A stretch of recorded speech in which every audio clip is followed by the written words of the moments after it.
Hello there.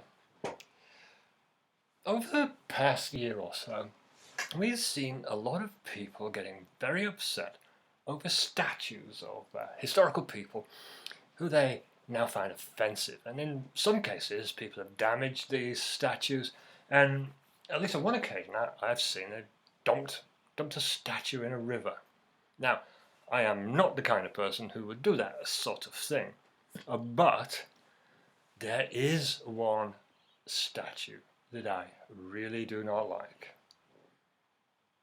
and that is of William the Conqueror, situated in Falaise in Normandy. Now, I would never inflict any physical damage to William's likeness, because I know that I can leave his inevitable end to the immutable law of Ozymandias, that ultimately time and erosion will take care of it anyway. Ozymandias' title of a poem by Shelley, and I'll read this at the end of this talk. By the way, Ozymandias is another name for the Egyptian pharaoh Ramses II. By no stretch of the imagination was William a good guy. The Duke of Normandy, as he was titled, had defeated the army of the reigning Saxon king Harold Godwinson at the Battle of Hastings on October 14th, 1066. William believed that he was the rightful heir to the English throne, not the now slain former king Harold Godwinson, who had come to the throne after the death of King Edward the Confessor in early January in 1066. William was adamant that the English crown belonged to him. He claimed that Harold was a usurper and an oath-breaker, spinning a spurious story illustrated in the Bayeux tapestry that Harold had sworn on holy relics his allegiance to William as king. 3 years after his coronation in the year 1069, William launched a cold-blooded and calculated attack on the people of the north of England. Its purported aim was to stamp out uprisings by local Saxon and Danish rebels in and around the city of York in northern England. William was not the kind of person to employ tact and persuasion. He knew one way, and that was violence. The Anglo Saxon Chronicles, which is this, if you can see it, the Anglo Saxon Chronicles, a copy of it, of course, beautiful book. The Anglo Saxon Chronicles say this of him: a hard man he was and fierce. No man dared against his will. William had been crowned King of England at Westminster Abbey on Christmas Day, 1066. For the Saxon people of England, that was bad enough, but much worse was in store. And that was when William and his knights unleashed this genocidal attack on large tracts of the north of England.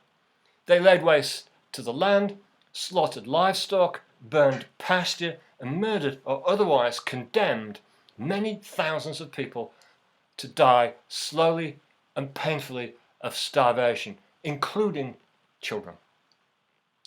Truly, in his time, men had much oppression and many injuries, laments the Anglo-Saxon Chronicles. This devastating attack on Yorkshire and nearby counties is known as the Harrying of the North. It was a story I knew well growing up in the north of England, in Yorkshire, because it was ingrained in the folk memory. This was in the 1950s and 60s. People knew about this. The people of the north suffered terribly in William's outrages, but he also found time to harass other parts of England too. The author David Howarth notes in his book 1066, The Year of the Conquest, that all England suffered in one way or another under the yoke of a cruel foreign tyranny. He writes, "It is reckoned that in the next 20 years, after 1066, 200,000 Normans and Frenchmen settled in the country, while at least 300,000 English people, 1 in 5 of the native population, was killed in William's ravages or starved by the seizure of their farm stock and their land. The 11th century monks who wrote the relevant part of the Anglo Saxon Chronicles had this to say of William: "He had castles made and oppressed poor men.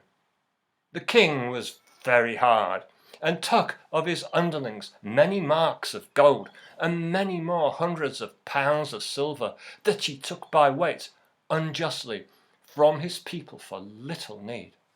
Into avarice he was fallen, and greediness he loved over all. The rich complained, the poor lamented, but he was so hard he set their hate at naught. Well away that any man should grow so proud to think himself lifted up over all men." The chronicler and Benedictine monk Orderic Vitalis says this about the fate of the North: "In his anger, William commanded that all crops and herds, chattels and food of every kind should be brought together and burned to ashes with consuming fire, so that the whole region north of the Humber might be stripped of all means of sustenance. As a consequence, so serious a scarcity was felt in England, and so terrible a famine fell upon the humble and defenceless people, that more than 100,000 Christian folk of both sexes, young and old alike, perished of hunger." Now, William and his army had won the Battle of Hastings after a day of fearsome fighting. King Harold and his brothers Leofwine and Guise were slain in the conflict, famously depicted in the tapestry. And a note for pedants, it's actually an embroidery. Harold's army at Hastings was no pushover. It included a mass of amateur-feared militia, but was leavened by the special forces of the day, fearsome axe-wielding warriors known as huscarls. His army, however, had a fatal flaw. It had no cavalry, whereas the Normans were in fact a mounted force. Tom Shippey, in his book on J.R.R. Tolkien, writes that the reluctance of the Anglo-Saxon military to have anything to do with horses approaches the doomed or the comical. Tolkien made sure that his most Anglo-Saxon characters in Lord of the Rings, the Rohirrim, were actually expert horse riders. It's irresistible, though, to imagine what would have happened at Hastings had Harold's wayward brother Tostig not invaded the north of England in September 1066 with a host of Vikings led by the ruthless and very tall Harold Hardrada. King Harold Godwinson had to leave his southern defence posts and march north with his army to deal with this unforeseen menace, a journey getting on for 200 kilometres and described as one of the signal feats of military history. I'll put the references in the box below. Harold and his army defeated the Tostig Hardrada Viking hosts at the Battle of Stamford Bridge, just a few miles outside of York. Then Harold heard the fateful news that William had landed at Pevensey in East Sussex on England's south coast. So he and his army turned around and repeated that marathon march to do battle with the man who wanted his throne. A few years ago at the awesome Jorvik Viking Centre in York, I had the opportunity to get kitted out in 11th century battle stuff, basically wearing a helmet, carrying a shield and a sword. It was heavy, and there is absolutely no way I could have walked from London to York, kitted out like that, fought a battle, then walked back, quick time, to fight again at Hastings. No way. Those Garneys were fit and strong and brave and loyal. After William's victory and coronation, a new era began for England. Winston Churchill noted, "Henceforward, English history marched with that of the races and lands south of the Channel, and insular customs were supplanted by the newest fashion from abroad. Now, it's important here to remember that the Normans were not native French. They descended, as the name suggests, from the Northmen, the Vikings, and their then leader Rollo had been granted the lands as an incentive to protect the surrounding people from attack and plunder. Probably himself, actually. By the 11th century, despite their Viking maritime origins, they essentially fought employing land-based armies, including excellent cavalry, according to the historian Trevor Rowley in his book The Normans. Pre-conquest England had been plagued by invasion and incursions by raiders from Scandinavia and elsewhere for many years, so war was nothing new. And England was no genteel pastoral Arcadia. Life was simple and often short. The people raised their animals, worked the land, they knew its ways, and they knew that good times invariably would be followed by hard times. The authors Robert Lacey and Danny Danziger cite lines from an old English poem from the era, and it's entitled The Fortunes of Men. And it's a meditation on fate, or in the old English word weird, W-Y-R-D, which means what will be. Often and again, through God's grace, man and woman usher a child into the world and clothe him in gay colours. They cherish him, teach him as the seasons turn, until his young bones strengthen, his limbs lengthen. But hunger will devour one, storm dismast another. One will be spear slain, one hacked down in battle. One will drop wingless from the high tree, one will swing from the tall gallows.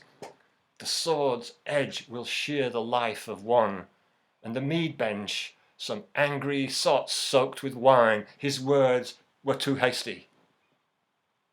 One will settle beside his harp at his lord's feet and be handed treasures.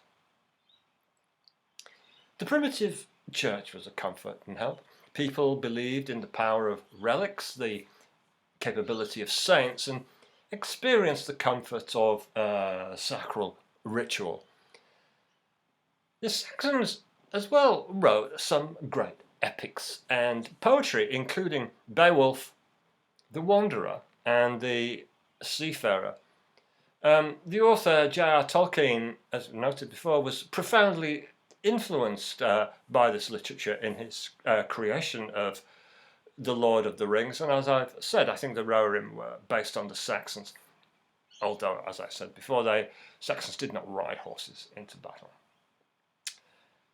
They treasured poetry. In the 8th century, Caedmon, a humble monk at Whitby Abbey on the wild North Yorkshire coast, wrote remarkable verses of a deeply Christian nature, which constitute the earliest datable English poetry, according to the author Dorothy Whitelock.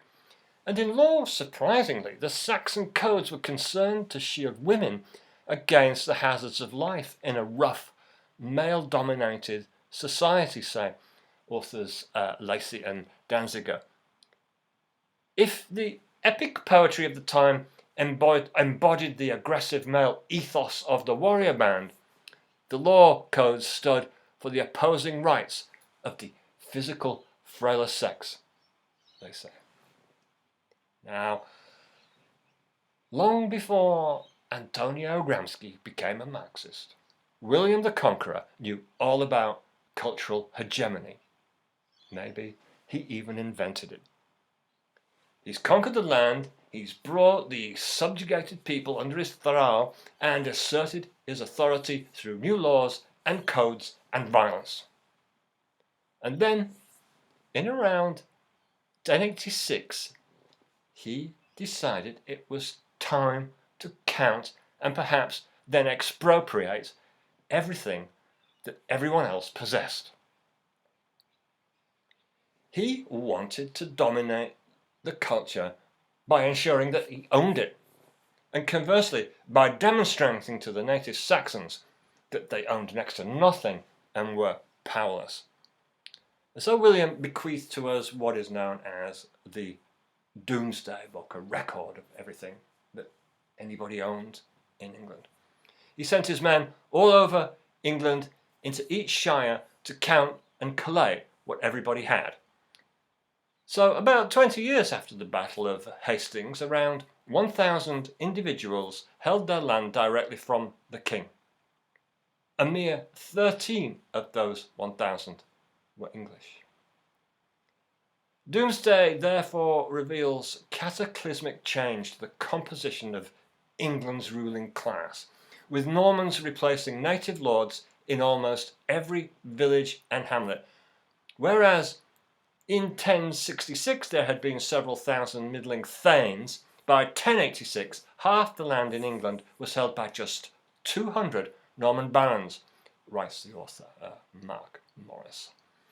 William was the proto-capitalist. He knew what he owned, he knew its value and its potential to generate future profit and exploitation. There was not a hide of land in England that he knew not what he had from it and what its worth was, say the Anglo Saxon Chronicles. The Norman aristocracy was now firmly in charge, and over time they would see to it that England became more efficient, methodical and ruthless in pursuit of its goals, both national and international. It's tempting, for me at least, to speculate if the nation would have launched so energetically into global exploration, colonization, industrialization and imperialism had the Saxons remained in charge. Maybe, maybe not. All of this tragedy and triumph happened over 1,000 years ago. But just because something happened deep in the past doesn't mean it is irrelevant or without the power to move people today. The writer C.S. Lewis spoke of the danger of chronological snobbery, that what is old and distant can be discounted. The historian E.P. Thompson put it this way, writing about the upheavals experienced by men and women during the Industrial Revolution in his book, The Making of the English Working Class. Very good book, by the way. The aspirations were valid in terms of their own experience, and if they were casualties of history, they remain condemned in their own life as casualties. I think that's right. William died in 1087, and the Anglo Saxon Chronicles left this epitaph. Truly, in his time, men had much oppression and many injuries. As for William's statue, as I said at the beginning, I'll let the poet Shelley have the final say. I'll read his poem, Ozymandias, for you now. I met a traveller from an antique land who said, "Two vast and trunkless legs of stone stand in the desert. Near them, on the sand, half sunk, a shattered visage lies, whose frown and wrinkled lip and sneer of cold command tell that its sculptor well those passions read which yet survive, stamped on these lifeless things. The hand that mocked them and the heart that fed. And on the pedestal these words appear: My name is Ozymandias, King of Kings. Look on my works, ye mighty, and despair. Nothing beside remains. Round the decay of that colossal wreck, boundless and bare, the lone and level sands stretch far away. Thank you.